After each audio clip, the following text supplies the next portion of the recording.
Désormais, bolanda biso awa. Ito monene 3W. Le Nazaréen. Bolanda biso awa. Toli basantu awa. Basantu ya kuna esute awa. Toli basantu kuna te. Pour confusion eza. Bali basantu bolanda biso wapi. Na okate basantu la na biso wapi. Awa. La 3W. Le Nazaréen. Akotika tifa tifa o. Bongo bana le Nazaréen. Totika kolode.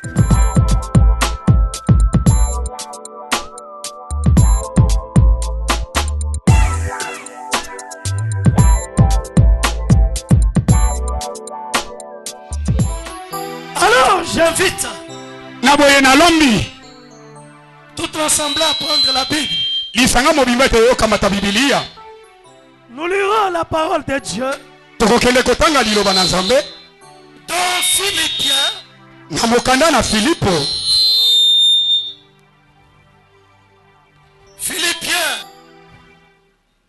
au chapitre 2. Nous lirons du verset 5 au verset 11.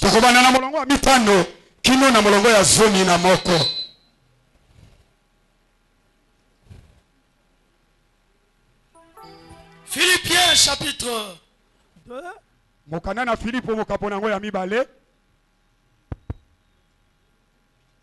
Verset 5 à 11.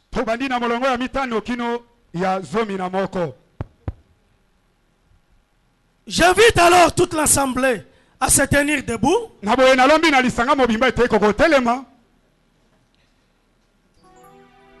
Si donc vous avez trouvé ce merveilleux passage, je vais lire pour chacun de nous au nom puissant du Seigneur Jésus. Amen. Ayez en vous les sentiments qui étaient en Jésus-Christ, existant en forme de Dieu. Il n'a point regardé son égalité avec Dieu comme une proie à arracher.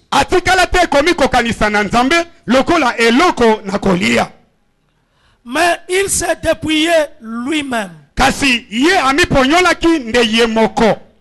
en prenant une forme de serviteur,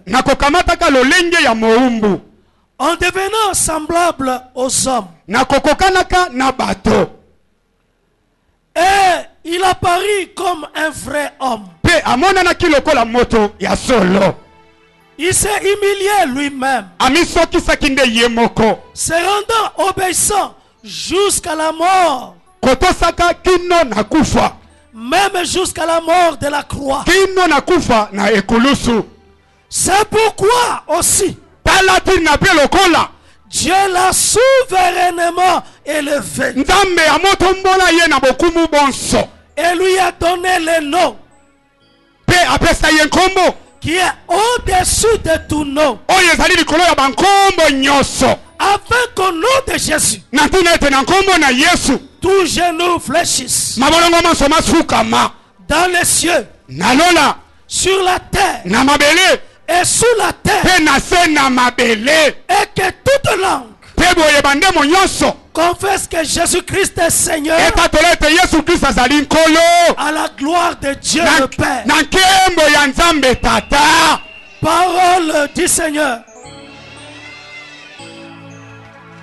On acclame alors très fort.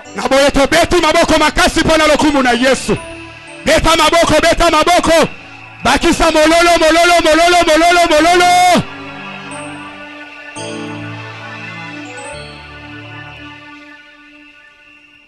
Gloire à Jésus. Kembo na Yesu. Bien-aimé, pendant ces 4 jours de la montagne, nous avons été conduits à dire à Dieu, non pas à nous, mais à ton nom, donne gloire. Nous voulons vivre la gloire. Parce que la gloire t'appartient. Depuis l'éternité. Depuis le commencement. La gloire est à toi. Et tu partages ta gloire avec ceux qui t'appartiennent. Ceux qui ont ton nom. Ceux qui invoquent ton nom. Ceux qui déclarent, proclament ton nom. Non pas à nous, mais à ton nom. Donne gloire. Le nom que je prononce dans ma bouche. Le nom que je fais monter dans mon cœur. Le nom qui est dans mon âme. Le nom qui est dans mon esprit. Donne gloire à ce nom. Le nom de Jésus. Bien-aimé, le chemin de la gloire passe par l'humiliation. Le chemin de la gloire passe par l'abaissement. Le chemin de la gloire commence parfois dans la honte.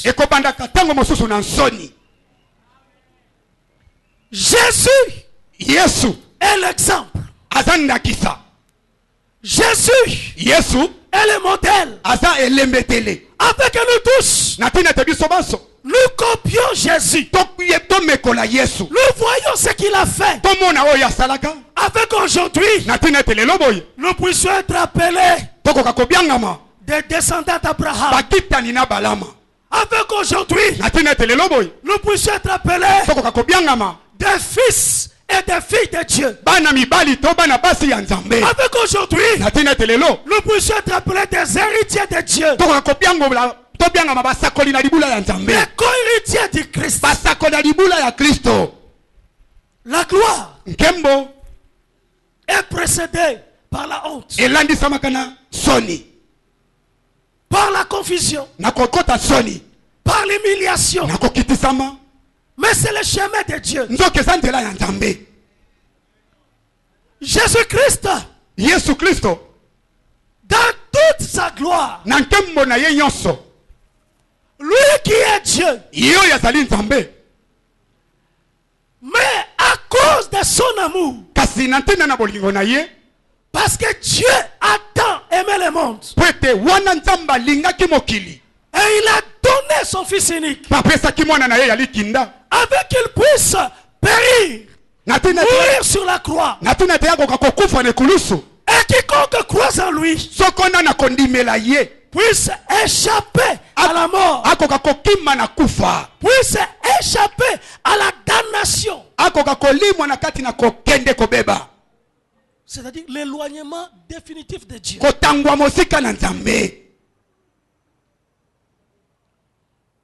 Jésus, le Dieu invisible, il a accepté de s'humilier. Et comment il s'est humilié? Il s'est humilié à deux étapes. Il a eu deux étapes dans son abaissement, dans son humiliation. La première étape, il a accepté lui-même de se vider de sa gloire visible, de se dépouiller de sa gloire céleste, de se dépouiller de la manifestation extérieure de sa gloire, tout en restant le Seigneur de gloire, le Dieu de gloire.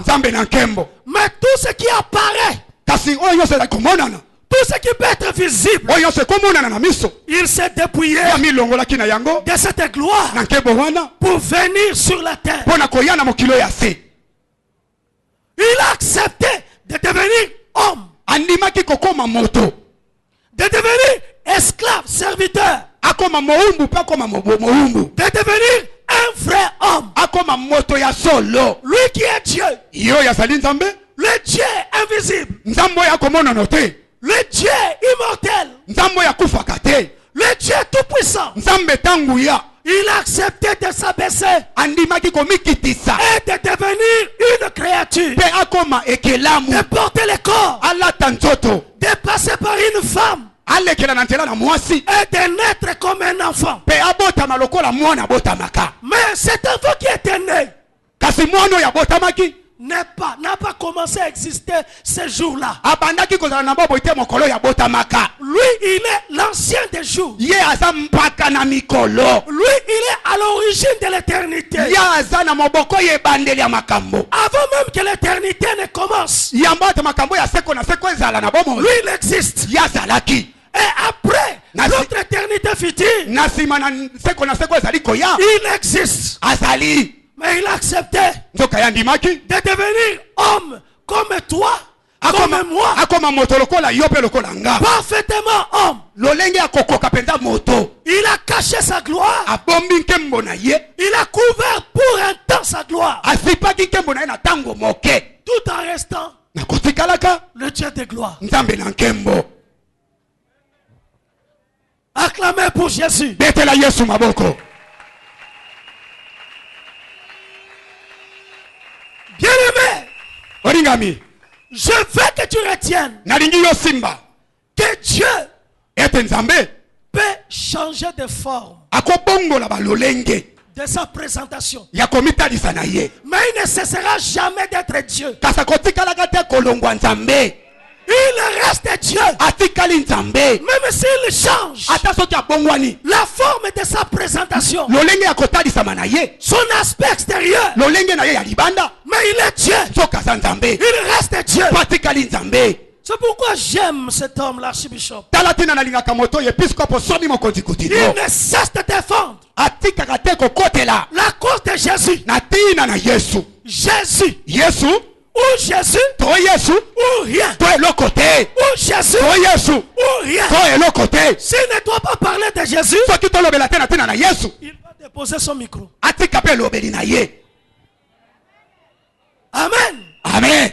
Parce que Jésus, Po ete Yesu. c'est lui la vie éternelle. Yende bomo ya seko. Et le Dieu véritable. Pe nzambe ya sikisiki. Et la Bible dit, Pe bibili elobi. si un esprit, Soki molimo moko. si quelqu'un Soki moto moko. ne déclare pas publiquement Akotatola te na miso ya bato. que Jésus-Christ Ete Yesu Kristo. est venu en chair, Ayaki na ntuni. il n'est pas de Dieu. Aza mokristo. Aza ya nzambe te. Il n'est pas de Dieu. Aza ya nzambe te. Mais si quelqu'un Kasi soki moto. déclare Akotatola. que Jésus-Christ Ete Yesu Kristo. est venu sur cette terre, Ayaki na mokilo ya se. il est venu en chair, Ayaki na ntuni. il a porté le corps, Alataki nzoto. il a marché sur cette terre, Atambolaki na mabele oyo. il est de Dieu. Aza ya nzambe. Crois-tu à cela? Boni yo ndimeli maloba oyo. Crois-tu que le Dieu que tu pries a porté le corps et il a un corps? Boni yo so ndima ete nzambe oyo obondelaka. Alataki nzoto pasa na nzoto. Depuis le jour où il a porté le corps, Uta mokolo oyo alataki nzoto. il a un corps. Aza na nzoto.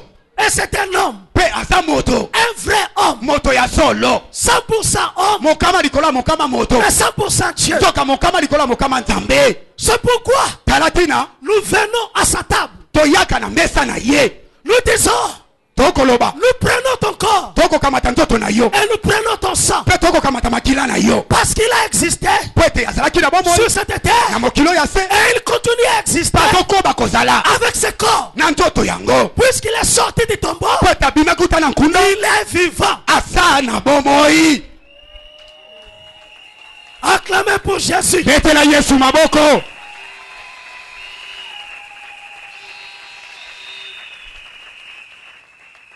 Il ne s'est pas arrêté seulement de devenir homme. Yasukaki kaka wana te kozalaka moto. Mais la deuxième étape, Sikwe etate ya mibale. pour s'humilier encore, Pona komisokisa lisusu. il a accepté Andimaki de mourir. ya kokufa. De mourir. Ya kokufa. La mort de la croix. Kufa ya ekulusu. Une mort honteuse. Kufoya ya soni. Une mort ridicule. Kufoyo ya kozambwa. Bamsu bakufaka. Ata lalika na mbeto na chambre kufi. Dans toute la dignité bilamba ala takit. Amen. Mais lui, Kasiye. Il a été crucifié. Babaka kiyene kulusu. Publiquement. Na miso bato nyonso. À la croisée des chemins. Nakati na makako ya balabala. À Golgotha. Na ngoma na Golgotha. Devant tout le monde. Liboso bato nyonso. Presque nu. Il n'avait qu'un bout de toffe. Kolandisa mapenda lokola molungu atikala kanali lingwanda. Torse nu. Tolo polele. Sans avoir commis de péché. Ye asala ki atali sumute. Sans avoir fait aucune faute. Atikala ta ko sala eloko moko mabete. Injurié sur le chemin de la croix. Ndela ekulusu bazo finga kaye. Giflé. Babeti ye bibotu. Fouetté. Babeti ye mpimbo. On a jeté des crachats sur lui. Batome ye soyi. Blessé. Basokisi ye. La couronne d'épines sur la tête. Ekoti antube na moto. Toute cette humiliation. Kokitisama ya lolenge nyoso. Il a fait pour les hommes. Asala ki yango pona bato. Lui-même. Yemoko. N'en avait pas besoin. Alaki nango bosenga te. Lui, il est Dieu. Yaza nzambe. Il n'en avait pas besoin. Alaki nango bosenga te. Mais moi et toi, kasi yonanga, nous n'en avions besoin. Alaki nango bosenga. Parce que nous-mêmes, Pwete biso moko. Nous ne pouvions pas nous sauver. Tokokate ko bibikisa. Quelles que soient les bonnes œuvres que nous pouvons faire. Ata kolenge bisala malamu tokosala. Aucune bonne œuvre. Mosala moko te ya malonga. Ne peut sauver quelqu'un. Ekobikisa moto. Aucune croyance. Kondimela moko te. Ne peut sauver quelqu'un. Ekobikisa moto. Oui, bien aimé. Ndiyo molingami. Il suffit qu'un homme esengeli kaka moto moko commette une erreur seulement. Asala kaka libunga moko. Même dans la pensée. Ata na libanzo na ye. Même dans l'intention. Ata na kati na kesale la kosala. C'est suffisant. Ekoki. Cet homme-là est condamnable. Moto wana bakateli etumbo. A forcerie moi et toi. Mingi koleka yo nanga. Combien d'erreurs. Boni ba mabunga. Combien de péchés. Boni masumu to sala. Est-ce qu'on peut même soulever le doigt? Boni motakona ngola ta mosapi. Dire que moi, au moins moi. Kolobate longola kanga. Tout cela est nul et zéro. Nyoso waneza pamba petit jengu. Il fallait esengelaki qu'il y ait une œuvre. Ezala na mosala moko. Une seule œuvre. Mosala se moko. L'offrande de son corps. Libonza ya nzoto na ye. Sans péché. Oye sangi lisumu. Sans tache. Oye sangi mbeba. Comme l'agneau de Dieu. Lokola mwana mpate na nzambe. L'agneau immolé. Mwana mpato ya bomamaka. Avec qu'il offre son corps. Na tina ta bonza nzoto na ye. Et que Dieu agrée ce corps. Penzamba yamba nzoto yango. Pour que par substitution, par remplacement. Pote na kokitisama. Par remplacement. Pour que nous qui étions condamnés, nous prenions sa place. Et lui, payé sur le bois, il devient le péché. Bien aimé, je vais convaincre ton cœur que tu n'es pas meilleur. Quelles que soient tes prétentions, même si tu cries devant les gens pour qu'ils sachent que tu es meilleur, tu es zéro. Tu es nul. Tu es nul devant le jugement de Dieu. Aucun acte que tu peux poser ne peut te sauver. Rien. Tu as été sauvé gratuitement. Sans avoir rien fait. Mais lui il l'a fait. Il l'a fait à la croix. Soyez humble devant Dieu. Humilie ton cœur. Humilie ton âme. Humilie ta pensée. Humilie tes déclarations. Tu ne peux pas oser élever ta voix pour dire que tu as quelque chose. Tu n'as rien. Si Jésus n'est pas là, tu es zéro. Tu es nul.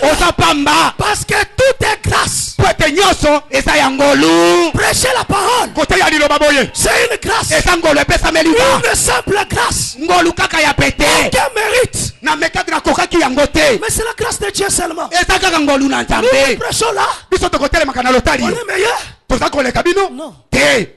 C'est la grâce. eza ngolu C'est la grâce qui t'amène ici. eza ngolu nde ezomemona oyo Dans esika la foule. netuluku oyo Et te place là-bas. mpe ezotindi kozala liboso kuna C'est Jésus. molingami eza yesu Il n'y a que lui. eza kaka na yesu Jésus. yesu À cause de son abaissement. na ntina komikitisa na ye À cause de son na humiliation. ntina kosokema na ye Et aujourd'hui, kasi lelo boye nde nous pouvons dire, biso tokoloba je suis sauvé. nabikisami Et celui qui est sauvé, mpe moto oyo abikisami il est sauvé pour toujours. abikisami mpo na libela On n'est pas sauvé le lundi. tobikisami mokolo mosa Et moko le te mardi, on perd son mpe salut. mosa mibale ezobungisa bomoi na yo Non. te Parce que tu ne te sauves pas. po ete yo komibikisa yo moko te Mais quelqu'un t'a sauvé. soka moto moko abikisi yo Celui qui t'a sauvé, moto oyo abikisa yo l'œuvre qu'il a accomplie mosala oyo akokisa est une œuvre parfaite. eza mosala oyo ekoka na Et suka lui-même a dit, ye moko mpe alobaki tout est accompli. nyonso ekokisami Tout est accompli à la croix. nyonso ekokisami na ekulusu Celui qui est sauvé, moto oyo abikisami il reste sauvé. atikali mobiki Mais je dois préciser kasi esengeli nabeta se te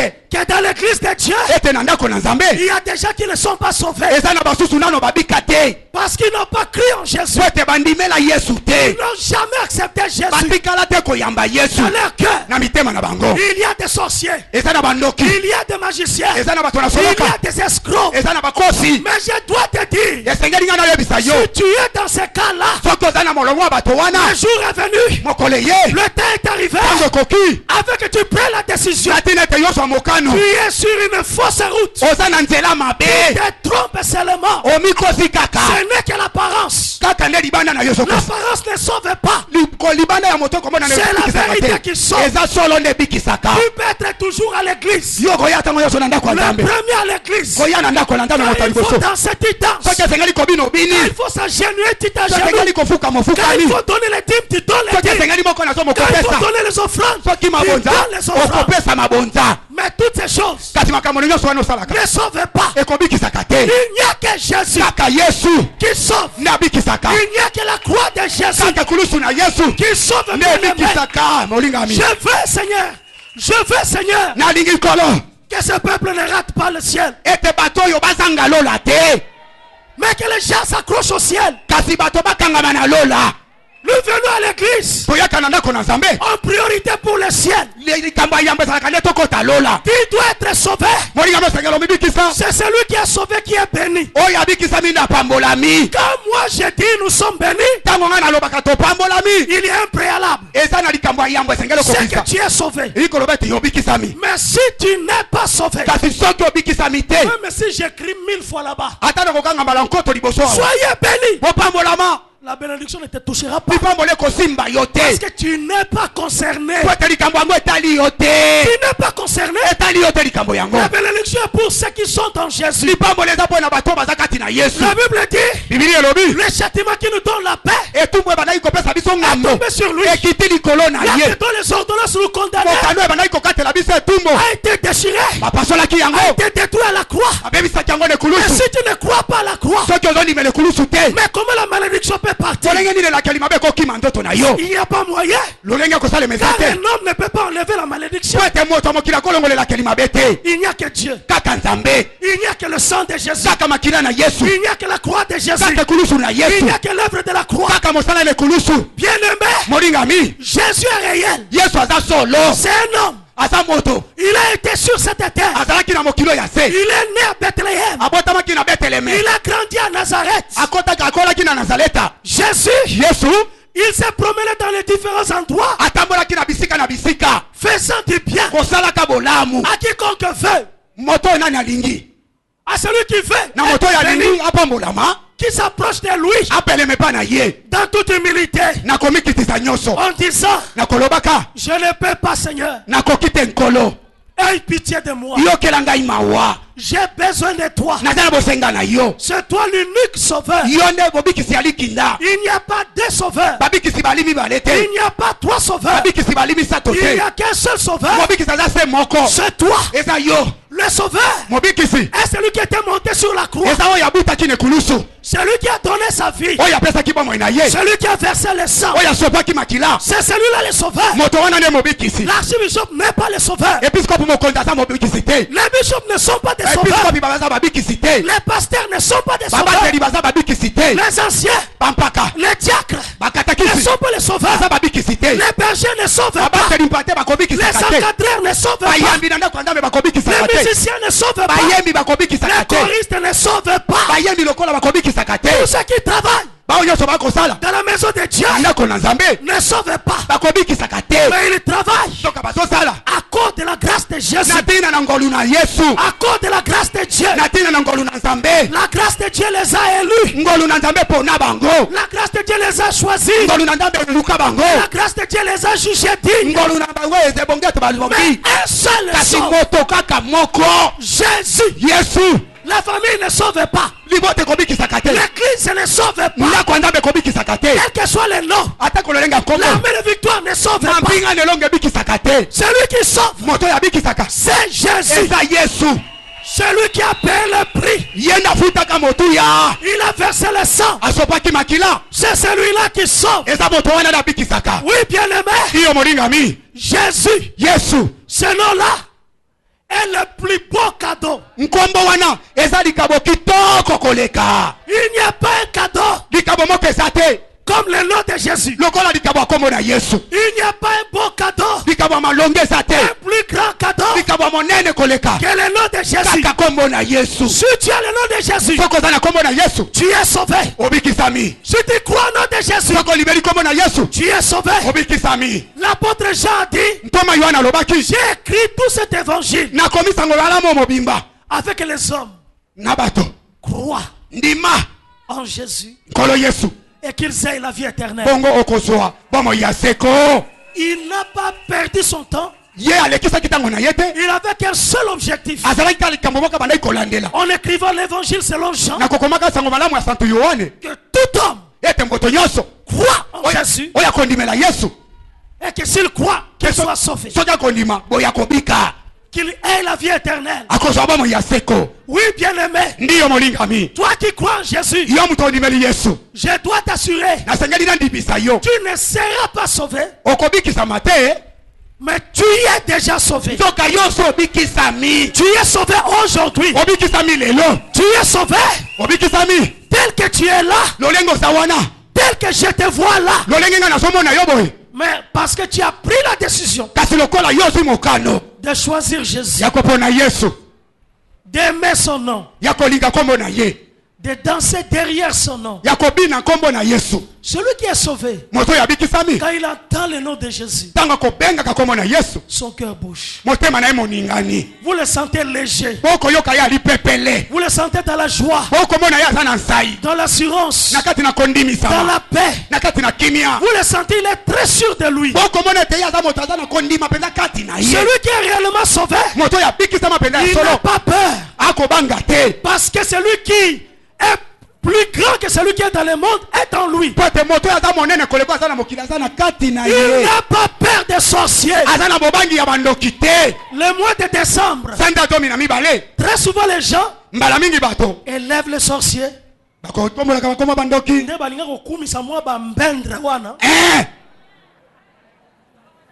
Dès que vous commis mois de décembre, et comme le roi Sanzana Bango, vraiment, non, yo a déjà moutura lola. Amen. Tu ne peux pas avoir peur. Tu ne peux pas avoir peur. Ni de tatamoisi, ni de noko, ni de ceci, ni de cela. Rien. Et l'autre côté, celui qui est sauvé, il est protégé. Protégé par le sang. Protégé par le nom de Jésus. Le juste court dans ces lieux. Le nom de Jésus. Pour être sauvé, pour être protégé, pour être secouru, pour être soutenu. Ne perdez rien. Pendant ce mois de décembre, sois en paix zala na kimia. Sois à l'aise. Zala pepele. Sois sûr de toi. Ndimama yo moko. Personne ne dérangera ta saison de gloire. Motote akobulungisa elekono na nkembo. Personne motote ne dérangera ta saison de gloire. Akobulungisa elekono na nkembo te. Encore ce mois de décembre. Lisusu samedi adomi na mibale. Où tu élèves le nom de Jésus, tu vivras de grandes choses. Je te le dis, bien-aimé, au nom de Jésus, ce mois, c'est le mois de témoignage. Tu dois témoigner. Tu dois témoigner que tu es devenu grosse. Tu dois témoigner que tu as trouvé un fiancé. Tu dois témoigner que tu as trouvé le travail. Tu dois témoigner que tu as répondu à tes besoins. Que l'argent qui te manquait, tu y as trouvé. Tu dois témoigner qu'on a payé tes dettes. Tes dettes sont payées. Tu dois témoigner que tes enfants, Alléluia, ils ont voyagé, ils sont partis étudier. Tu dois témoigner que tu as eu la promotion. Tu dois témoigner que tu es entré au gouvernement. Tu dois témoigner que tu es élevé. Le mois de décembre, c'est un cadeau pour toi.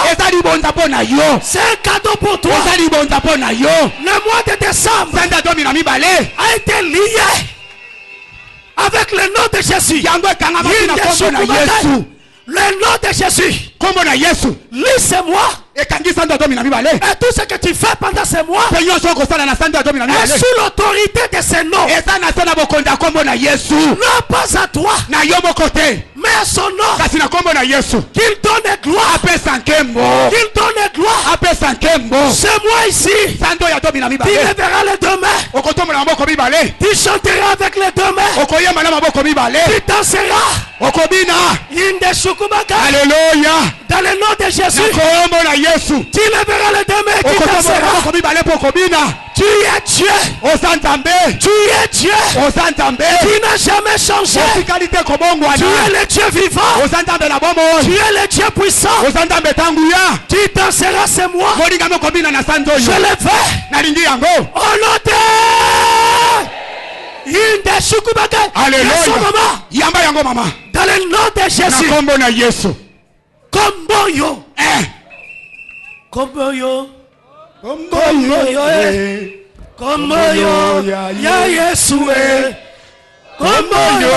Komboyo. Komboyo. Ya Yesu. Komboyo. Komboyo. Alléluia. Komboyo. Ya Yesu. Komboyo. Komboyo. Komboyo. Ya Yesu.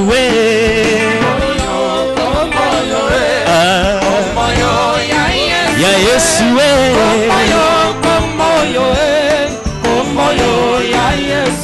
oh komboyo ba profeta balobela, komboyo ba mpaka basakola, komboyo komboyo komboyo banda ndekala komboyo komboyo komboyo ya Yesu, komboyo komboyo komboyo ya Yesu.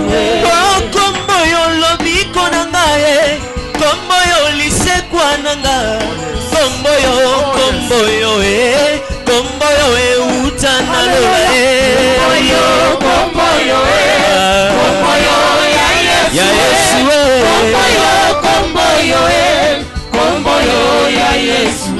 O komboyo maladi kokima, komboyo sida kokende, komboyo komboyo komboyo utana lola komboyo komboyo komboyo ya Yesu, komboyo komboyo komboyo ya Yesu. Oh kembo kembo nayo mokozi nanga, kembo nayo kembo nanga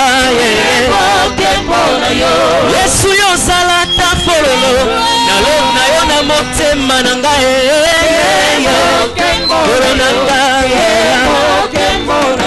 likolo esalata pembeni nakota na mona nkembo na yo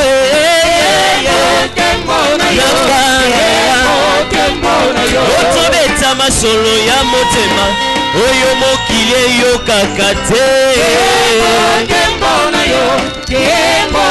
babalaka te bakoma kobala mpona bolingo na yo nkolo babotaka te bakoma kobota mpona bolingo na yo yesu ngai nalingi namona tolingi tomona biso tolingi tomona biso tolingi tosimba tolingi tosimba yawe fukola ngai miso nalingi namona lokola mose amonaki nkembo na yo yawe tolingi tosimba tokoyemba bakusa misoli na miso ya bana yo yawe tolingi tomona biso tolingi tomona biso tolingi tosimba yawe tolingi tomone tolingi tosimba yawe tolingi tomone tolingi tosimba yawe tolingi tomona tolingi tosimba otobetaka mololo alongi na lokumu olongi na nkembo olongi na nkembo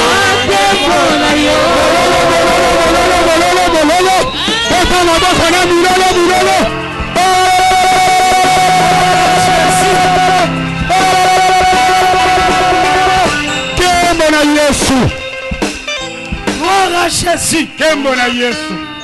Le troisième jour, il est sorti du tombeau. C'est la preuve qu'il n'avait commis aucun péché. Parce que s'il avait commis ne fût-ce qu'un péché, il ne serait pas sorti du tombeau. Justifié, et tout celui qui croit en lui est justifié par sa résurrection.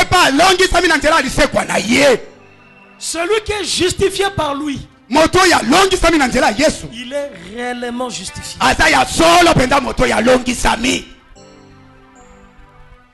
Puisqu'il a obéi, la Bible dit, c'est pourquoi aussi Dieu l'a souverainement élevé et lui a donné le nom qui est au-dessus de tout nom. Rapidement, bien aimé, je vais t'indiquer que l'élévation de Jésus s'est faite de deux manières. Son abaissement, son humiliation, c'était fait en deux étapes. Mais son élévation aussi a été faite de deux manières. Pas deux étapes. D'un coup il est élevé souverainement, mais de deux manières. Amen. Amen. Mais son abaissement a été fait en deux étapes. Il est devenu homme. Il est mort sur la croix. Mais son élévation, d'un coup, il est au-dessus de tous les cieux, au-dessus de tout, mais de deux manières.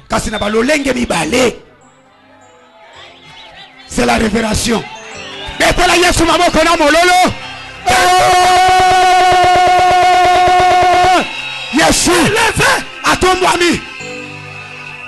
La Bible dit, entouré de ses apôtres, tout autour de lui, les 11, parce que un c'était le fils de la perdition, ils étaient là les 11. D'un coup, il a commencé à être élevé. Et il monte. Il monte. Il monte. D'un coup le nuage part. Il est dérobé à leurs yeux. Ils ne le voient plus. Il est parti. Et les anges leur ont dit que vous le voyez, vous l'avez vu monter. Vous le verrez aussi descendre. Aujourd'hui, il est monté au-dessus de tous les cieux. Au-dessus. La première manière, c'est que Jésus est élevé souverainement. Au-dessus de lui, il n'y a personne. Au ciel, quand on cite ses noms, tout genou fléchit. Au ciel, tout genou fléchit. Il n'y a pas un seul qui peut ne pas fléchir les genoux. Au-dessus de lui, il n'y a personne. Il est assis sur son trône. Il règne sans fin.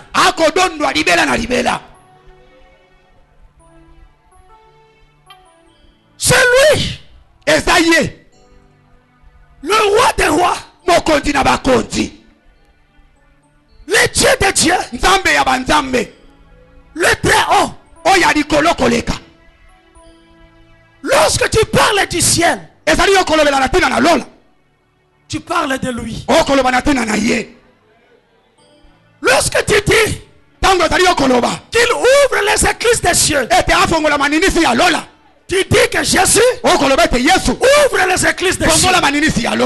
Parce qu'il n'y a pas une autre personne qui peut le faire. Il n'y a que lui. Au-dessus de tout. Il ne règne à jamais. Il est au-dessus de manière illimitée. Si tu essaies de monter, tu n'atteindras jamais là où il est. Au-dessus de tout. Et quand les faux dieux, quand les païens, quand les gens qui ne connaissent pas Dieu, te demanderont où est ton Dieu? Qu'est-ce que tu lui diras? Mon Dieu est au ciel et il fait tout ce qu'il veut. Ton Dieu est au ciel au-dessus de tous les cieux. Il est élevé en toute dignité, en toute majesté, en toute autorité, en toute souveraineté. Il est au-dessus. Il n'a pas de conseiller. Lui-même, il est son propre conseil. Lorsqu'il veut te bénir, il ne demandera pas l'autorisation de tes parents, ni de tes amis. On verra même dans une famille pauvre, mais choisi par Dieu, Dieu l'élève et le sourire entre dans une famille. La lumière entre dans une famille. Il est souverain. Il n'y a pas des avis à donner. Il ne fait pas de concertation du ciel. Chez lui, il n'y en a pas. Il n'y a pas de conférence du ciel. C'est lui qui donne les ordres. Et ça doit s'exécuter. S'il donne l'ordre que toi, tu sois un sujet de gloire, qui peut refuser? Qui peut refuser? Personne. Toi, tu es un sujet de louange. Qui peut refuser? Personne. Il te place dans la saison de gloire. Qui peut refuser? Personne. Ne crois pas aux apparences. Toi tu es Là où Dieu dit que tu es, toi tu as. Ce que Dieu dit que tu as, et toi tu peux faire ce que Dieu dit que tu peux faire.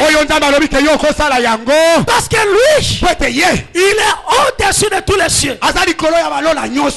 Devant lui, il n'y a pas d'obstacle. Il n'y a pas d'opposition. Chez lui, c'est la majorité à 100%. Il n'y a même pas une partie de pourcentage de l'opposition. Au ciel, c'est lui qui domine. Et sur la terre, c'est lui qui domine. Sur la terre, c'est lui qui domine. Au-dessus de lui, il n'y a personne. Les 24 vieillards, les 4 êtres vivants ne cessent nuit et jour de lui dire Saint, Saint, Saint, celui qui était, celui qui est, et celui qui vient. Saint. Il n'y a que lui. Les anges chantent pour lui. Tout c'est pour sa gloire. Car il a récupéré.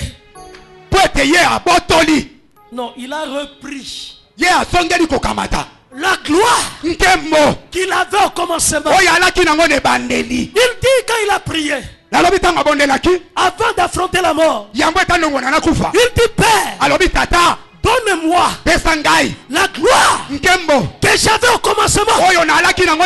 Au commencement, que je récupère ma gloire. Mais il dit, non pas ma volonté, mais ta volonté. Je prendrai cette coupe. Il est dans la gloire du commencement. Celui qui élève Jésus, automatiquement il est élevé. Comme je le fais. Amen. Yes. Donc, moi je l'élève. Amen. Amen. Non pas à nous, mais à ton nom. Donne gloire. Mais c'est avec la gloire puisse m'atteindre que la gloire se manifeste. Oui, bien aimé. Souverainement élevé. Et la deuxième manière, il lui a donné un nom. Non pas qu'il est seulement souverainement élevé, mais il a combo ana. Soki kaka combo ana be et tangami. Loba. Apesa combo ana bokonzi. Mabolongo nyoso. Esengeli. Efukama. Souverainement élevé. Mais il a le nom. Il a reçu un titre. Et quand tu cites le nom de Jésus, automatiquement ce nom, ce titre entre en action. Ce titre, c'est le titre du Seigneur. Il est Seigneur partout. Jésus-Christ est Seigneur. Jésus-Christ est Seigneur. I love you, Papa. I love you, Papa. I love you, Jesus.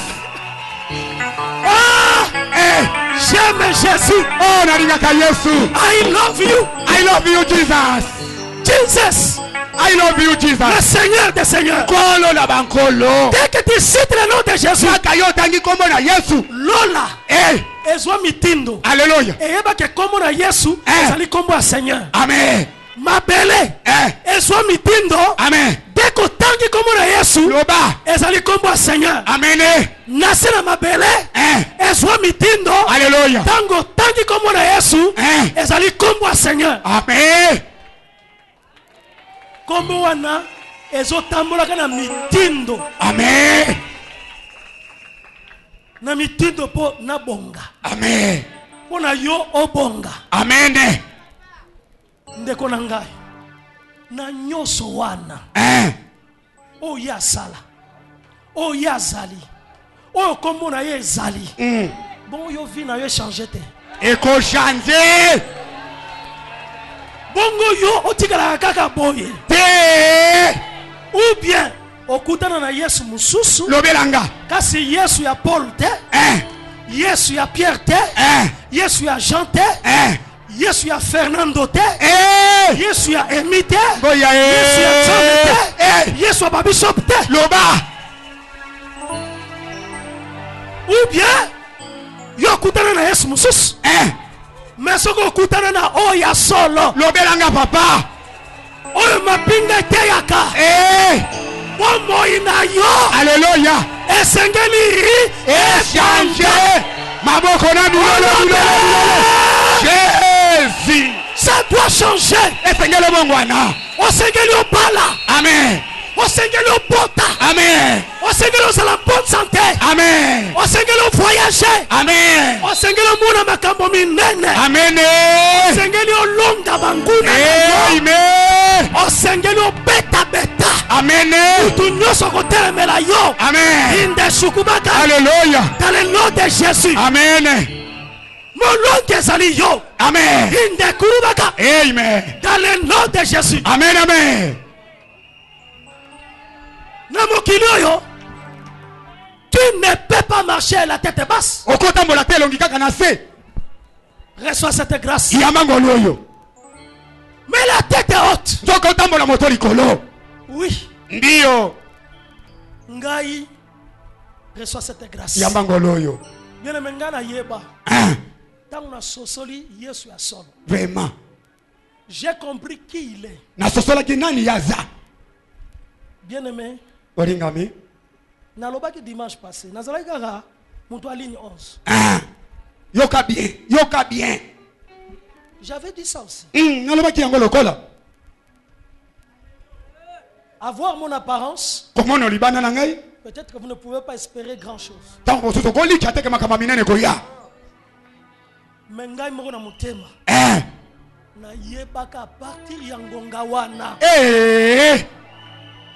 Na yebaka. Que soki Yesu. Azalaki nzambe na David. Alléluia. Soki Yesu. Azalaki nzambe na Gédéon. Soki Yesu. Azalaki nzambe na Abraham. Alléluia. Isaac. Amen. Jacob. Yes. Lokola nazali kotanga na Biblia. Ngai pe. Ngai pe. Amen. Parce que oye salemelaki bango ezali ngolu. Amen. Ngai pe ngolu kaka.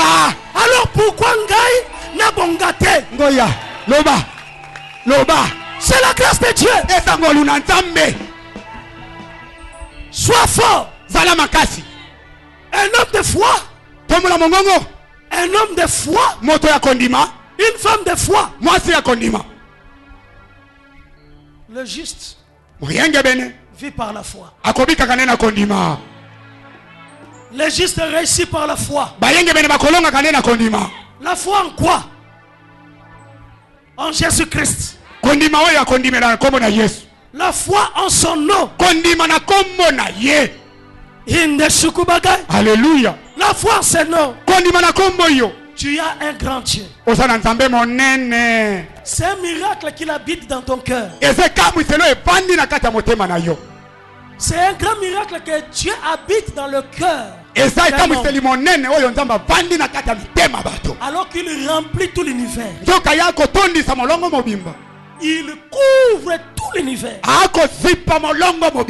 Mais il habite dans ton cœur. Il habite dans ton esprit. Il habite en toi.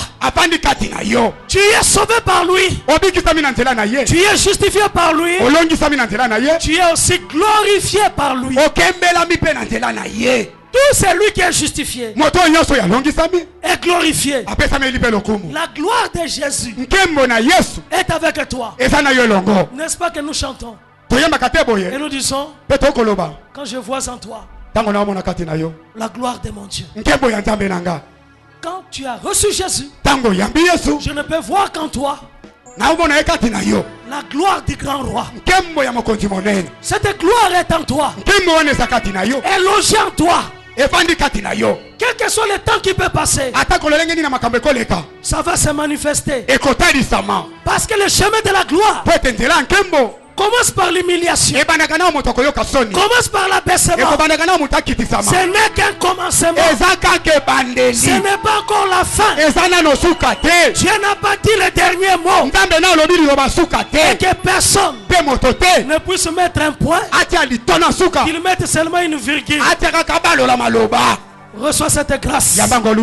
Ma soeur, que Dieu te bénisse. Je le fais dans le nom de Jésus. Je le fais dans le nom de Jésus.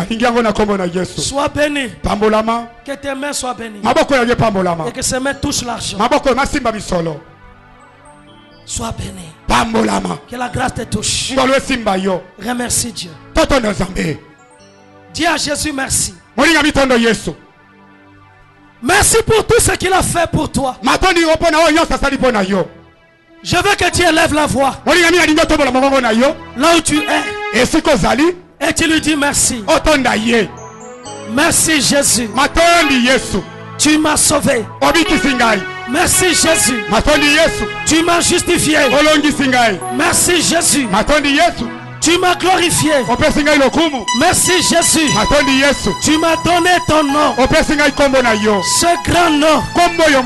Non pas à moi, mais à ton nom Jésus. Donne gloire. Prie Dieu. Rends grâce à Jésus. Dis-lui merci. Je crois à cette parole. Je crois à la parole de ce matin. Éternel Dieu, bénis-moi selon ta parole. Bénis-moi selon l'œuvre de la croix. Que ta grâce puisse surabonder sur moi, sur ma vie. Je veux des témoignages dans ma vie.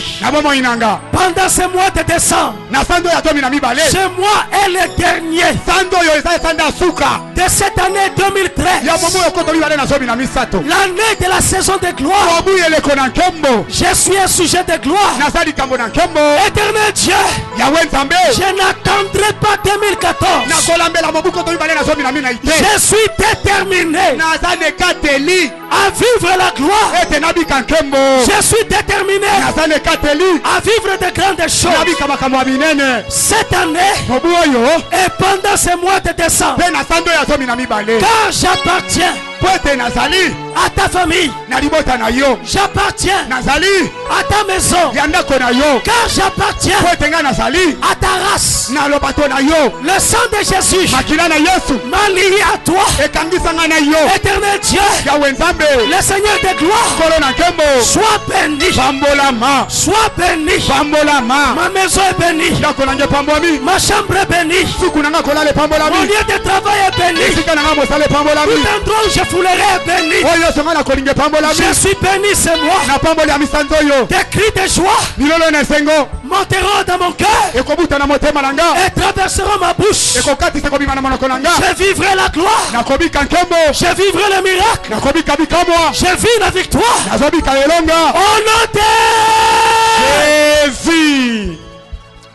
Éternel Dieu, je bénis encore ce peuple. Je bénis ceux qui t'appartiennent.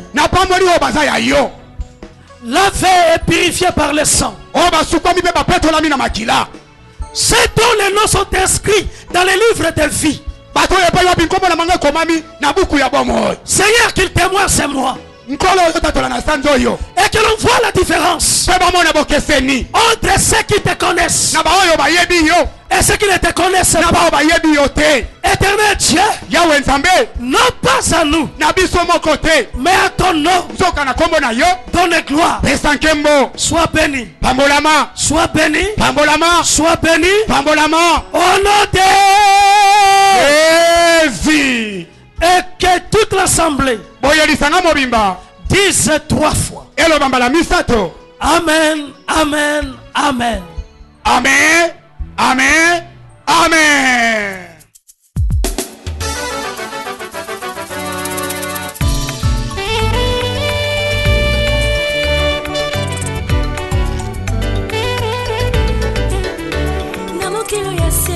moningami bato babangaka babunga na mokilo ya se moningami bato saka bato ba moyen biso motema kamola yite biso motema kamola yite emona kao ezali pembeni or tout ce qui brille ne pas de l'or or tout ce qui brille ne pas de l'or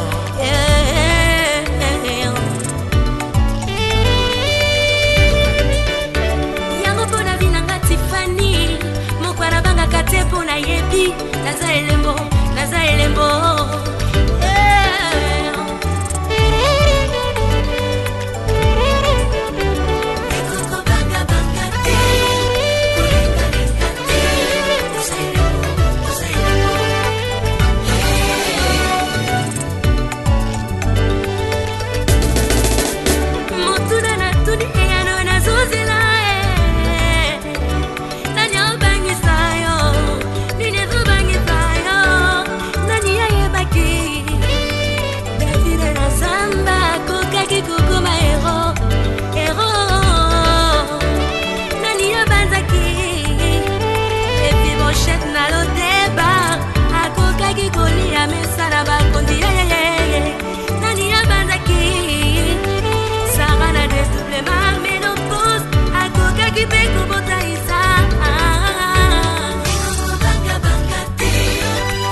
Alléluia bien-aimé.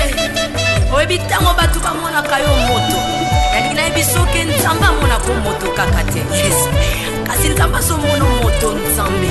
Wacha ba charisme pe ba capacité na nzoto na yo. Yango tango fanda ka yo moko tutaka tolopelo baka. Yes. Alléluia.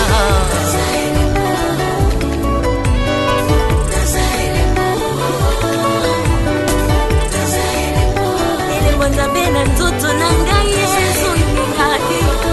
ngingani il y a trois personnages na mokili basusu bakilama po bazala bekrivain bango mosala na bango kokoma kase ba histoire jamais bakomona bango ekokota na histoire. Alléluia bien-aimé nalingi na biso ke mokili ezala makambo ezala bato misusu bamipesa mosala uniquement po batongaka balinga alinga koma histoire vina yo ayebo oza wapi ozosala nini okomi wapi nalingi na biso kobengaka bango basongisongi te baza nde baécrivain ya vina yo bengaka bango baécrivain. Yes. Basusu bakelama po bazala balecteur bango mosala na bango kotanga kase ba histoire non bakobo na bango ekokota na histoire. Alléluia bien-aimé nalingi nalobela moto moko bato batangaka histoire bino bazosala mosala ya punda nzamba tambulukoka kosala ete bakoma na suka histoire te bamonake makambo ebongwani. Yes. Basusu bakelama po bazala bilembo basusu babotama ne bilembo Mose Gédéon Lumana aza elembo mon père prophète Élisée Lukwa aza elembo Jean d'Israël Gaza John Ngenga Onésime Mambu Tomara Nzambe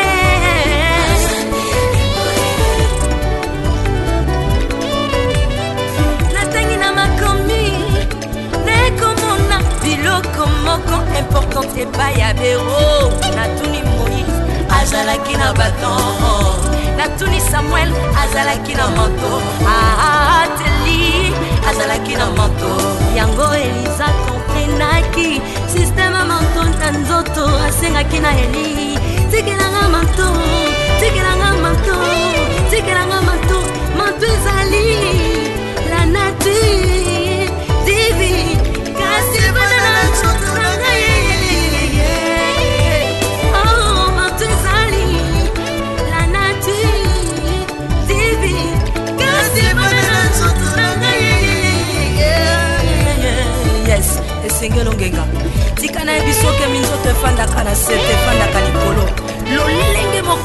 aza moto anatira seto anatira likolo manto nzambe alatisa ekeseni na po balatisaka Bartima mona Yesu abwaka manto na ye po eza manto asoni nayebi biso manto nzambe alatisa yo kokoyoka soni te po batikeli biso baradio batikeli biso batelevizio bakombo na biso ekota bible bakangi nzambe apambola mama Albertine Nkama elongo na eglise Peniel na Lwana mama abe oza bilei